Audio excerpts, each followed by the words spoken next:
Winter's a great time to give your Bobcat a quick reset. A few simple checks now go a long way when you get into the busy season. If you've got your operator manual handy, there's tons of good information in here. It's located directly behind the seat of your machine. Start by checking your maintenance clock and warning codes. These are just reminders, but everything is outlined in your operator's manual.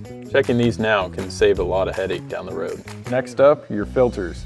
HVAC in the cab and engine air filter. Dust builds up quicker than you think, and clean filters help your machine run efficiently and keep the cab comfortable. Take a few minutes to grease your pins and bushings and check your fluid levels, oil, coolant, and hydraulics. Staying on top of your grease points and fluid levels extends the life of your machine. Now's the time to check your tracks or tires. We're going to look for any cuts, gouges, or uneven wear. It's better to catch this now than on your first springtime job. Inspect your belts for cracks, glazing, or excessive wear, and check your battery terminals for corrosion or loose connections. Trust me, nothing is more frustrating than having to go back to the truck for the jump pack. That's a simple winter reset.